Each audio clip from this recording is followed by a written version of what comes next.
Okay, welcome everybody back to another episode of Weekly Thoughts. I do not believe we had one last week. We did have one the week prior, though. So this is episode 4. It's kind of inconsistent, but we will try and make this more consistent based on all that and everything like that. Today we have a lot to talk about, and NBA 2K ratings and Madden NFL ratings did come out this week. We're not really going to talk about that necessarily. It'll probably be a little implemented into the conversation, but it's not going to be the main focus of conversation. So this is just stuff that I came up with because no big, great, huge news came out this week. So we're going to be talking about who's the best player in the NBA. We're going to finish that debate right here. I'll tell you what I think. I'll tell you why I think that. The next is who's the next best player. Who's the player that will be the best in the future in 2, 3, even 4 years, maybe even 5. Is shooting a necessity in this NBA? Can a player be dominant without being a shooter? Why the summer league has too much stock in it. People take it too seriously, and I'll talk about why that is. Then we'll shift over to the NFL. Who's the best QB in the NFL? And who is the next best quarterback in 2 years, 3 years? Who's the best NFL QB who will never be the best QB in the NFL in their career? One of my favorites. So I'm not being biased by saying he's going to be the best QB in the NFL because I know that's not going to happen. Sadly, I mean, it could happen. It's a possibility, but I don't think it will. He's highly regarded into where he's a top 3 QB right now, I believe. But he will not be a top 1 QB in the NFL ever in his career. And then we have actually one. We'll see if we have time, actually. So let's jump right in. Who is the best player in the NBA? And right now, I'm a huge LeBron James fan. I'm a very big believer in LeBron James being the GOAT, and I'm a huge LeBron fan. I'm a huge Giannis fan. I'm not a big KD fan. That being said, it's none of those guys. And I'm actually going to add another guy into this debate and question a couple things. The best player in the NBA right now is Kawhi Leonard, and I do think it's a little close between him and LeBron. I do think that LeBron still has the caliber. I don't think he really played with enough effort last year. So if he plays with effort, then he will be the best player in the league. I do think that effort was a big thing for him because I think he realized that he was playing with minimal talent and minimal shooting, so that it's no excuse to not try, but it's just how it was. So who am I going to bring up that isn't normally brought up? I believe that James Harden, as much as I just said I'm a big Giannis fan, I don't think that he deserved MVP over Harden. Harden averaged 36 points per game this year with 7 and 7. And he is the first guy to average over 35 since Kobe Bryant way back in his prime. And even before that, Michael Jordan. So he's up into the ranks of the best scorers of all time already. And people will complain about the fact that he gets the free throw line too much, but that adds into his scoring ability. That still improves his ability as a scorer, if that makes sense. So I feel like James Harden is to the point where he could average 40 points per game and still wouldn't be regarded as the best player in the league. And I think that's insane because scoring is a huge part, and he's a very much improved defender too. He's a very much improved defender. I don't think his numbers are ever going to be as good as they were this year, though. Russell Westbrook's coming to join his team. They're going to split the ball a little bit more than Chris Paul and James did. Russ is going to be healthier more. And that I'm super excited for. I do think they will be able to mesh, but it will take some time. I don't think they're going to be great right away, but they do have a lot of potential to be the best duo in the league. All right, so let's go back to the debate. LeBron or Kawhi? Kawhi is a great scorer, but he also matches that with great defense. He's the best two-way player in the league right now. He's the best defender in the league right now by his position. He can guard 5 positions. He locked up Giannis. He's the LeBron stopper. He can guard anybody in the league. So defensively, I think the Clippers are scary, but that's mainly because of Kawhi. Any team that Kawhi is on, they are scary defensively because they lock up their best player. They eliminate the best player on that team. LeBron, in that, is a better scorer, he's a better passer, and he's a better rebounder. So I don't know where it happens because overall you got defense and offense from Kawhi. And then you got a lot of offense, a lot of rebounding, a lot of passing from LeBron. But where does that meet in the middle? I think that Kawhi is the best player in the league because of his scoring ability as well. He is, as much as we don't want to say it, he is a good scorer. He's a great offensive player as much as he is defensive.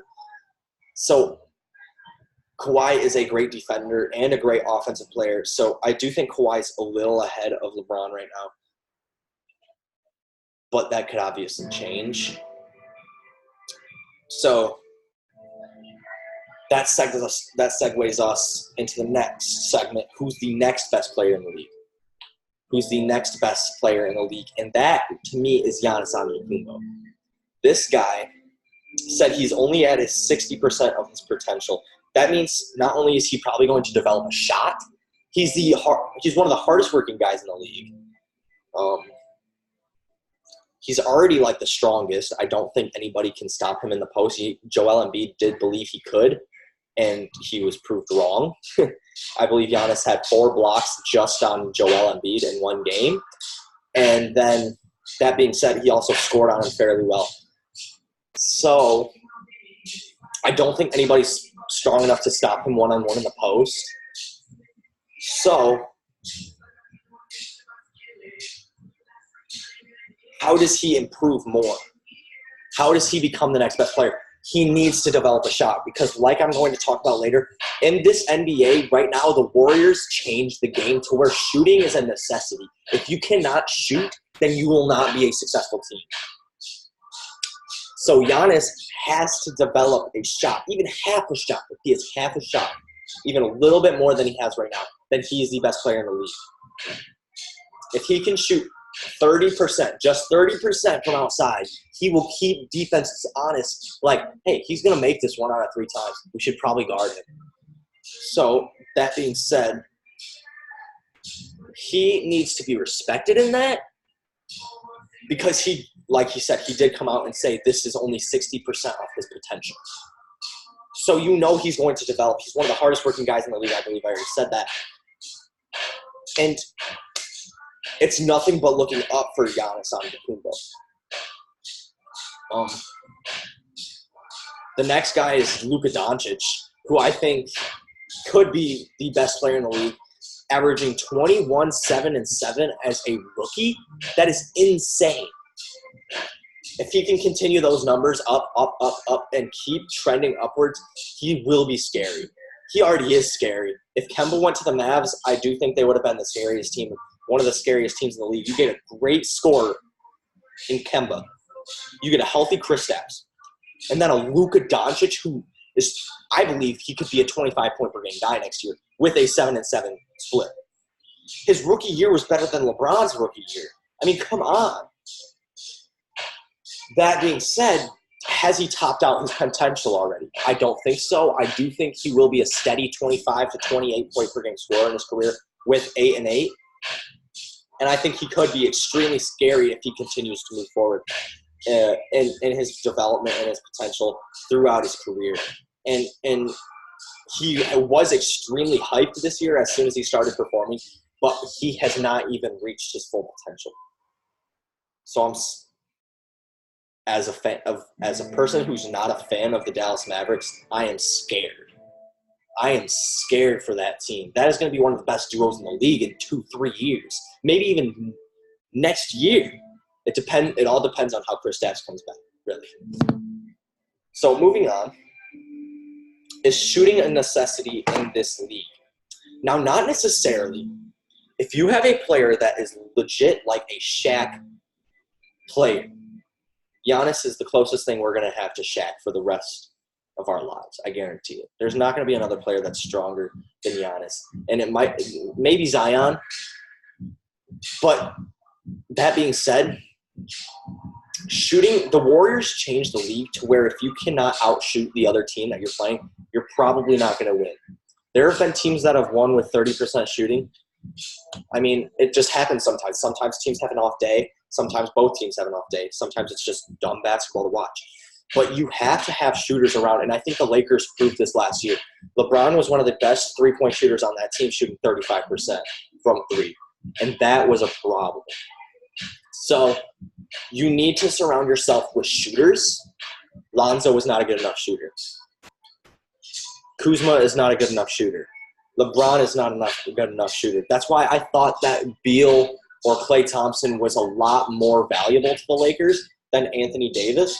Even though how good Anthony is, I did think they were both more valuable to the Lakers than Anthony Davis. It doesn't really matter because they do have shooters around now. They have Caldwell Pope, who's continuing to shoot better and better. He had a good stretch towards the end of last season. And then Danny Green, I think that was a great pickup. Brought Rondo back, not the best shooter, but, Boogie Cousins was a great acquisition. Kuzma's going to improve, and hopefully he's working on his shooting because they need to get shooters in there. I do think that J.R. Smith would be a good pickup. Carmelo Anthony would be a good pickup for them. Both of them, honestly. I do think that Carmelo needs to be given a shot. Carmelo Anthony deserves to be given a shot. He deserves to be on a team more than what's his name? A lot of people. 13 points per game. It is not his fault that his team was poor. Off track, though. Shooting is a necessity, and the Lakers proved that last year. If you do not have the shooters, you will not play in contention basketball. That's why I think the Pelicans, their experiment here, as much as potential as they have, I do not think that they will be a playoff team, and it's solely on their shooting. So there's that. And why the Summer League has too much stock in it. People are judging RJ Barrett as a bust already. And let's not forget that Kevin Durant in his rookie year, his Summer League performances, he shot 29% from the field over the whole time. And obviously, I think all rookies struggle with efficiency. They're translating to a different game. So all rookies struggle with efficiency. So this should not be taken too much stock in it. RJ's going to be a great player. The first three picks will all be all-stars at some point in their career. I can almost guarantee it. So I do not think that the Knicks need to worry about RJ. I don't think everybody should be calling RJ a bust already because he's not. He won't be. He's a good enough player. He will be fine. Just give him some time to adjust. The Summer League has too much stock in it because people are calling guys like him a bust. But then who was even the Summer League MVP? He's not going to be anything super special in the league. I hope he proves me wrong, honestly. But he's not going to be an all-star every single year. Now, he has the potential to, but he will not be an all-star every single year. And even further than that, that's actually all I have to say, honestly. So what's next? We are translating to the NFL. Who's the best QB in the NFL? Honestly, I really had struggles with this one, honestly, because I don't want to say Tom Brady because I do not think he's the best QB in the league anymore. He's the best quarterback of all time, but right now, based on talent, he's not. I don't want to say Russell Wilson, even though he is probably talented enough, but he does not. I don't even know how to describe it. Drew Brees isn't anymore. Patrick Mahomes isn't yet. He's actually the next best QB in the league. Nick Foles isn't even close. Carson Wentz isn't there. So who is it? Based on talent alone, and I hate to say this, I'm a big Aaron Rodgers hater. I'm a big Packers hater in general. But Aaron Rodgers is the most talented QB in the league right now. I'm not saying he's the best QB. I'm saying he is the best. In terms of talent, he is the best QB in the league. In terms of leadership and developing the players around him and making his teammates better, he's not. But in terms of talent, which is what we're talking about right now, he is the best quarterback in the league. That being said, the next one I believe that could be confirmed this year. He kind of stood out last year, but I'm very hesitant to call this guy the best QB in the league after 1 year, and that's Patrick Mahomes. He will be. He guaranteed he will be the best QB in the league soon. Baker Mayfield's up there too. Don't get me wrong. He's way up there as well. He's probably second. Russell Wilson's right behind Mahomes, actually. So I do think in 5 years, Russell Wilson will still be the same player. He said he wants to play till 45. I don't know about that. But so I just told you that. Who is the best NFL QB? Who will never be the best NFL QB? That will be Russell Wilson. Russell Wilson is not the best QB in the league right now. He wasn't 5 years ago, and he wasn't in any time in between. He wasn't 9 years ago when he was, or 6, 7 years ago when he was drafted. And he's not going to be for the rest of his career. He's too old to where he's developing. I do think he develops his game every year. He makes a new development. But guys like Mahomes, he's already standing out so much. You still got guys like Rodgers in the league. You still got guys like Ben Roethlisberger in the league. You guys got up-and-coming guys like Josh Allen, Baker Mayfield. It's not in the cards for Russell. And I'm a huge Russell Wilson fan. I'm a Seahawks fan. It's just not in the cards for him.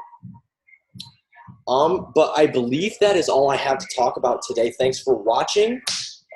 Check in probably next week. I'm not going to guarantee it because I'm not 100% sure.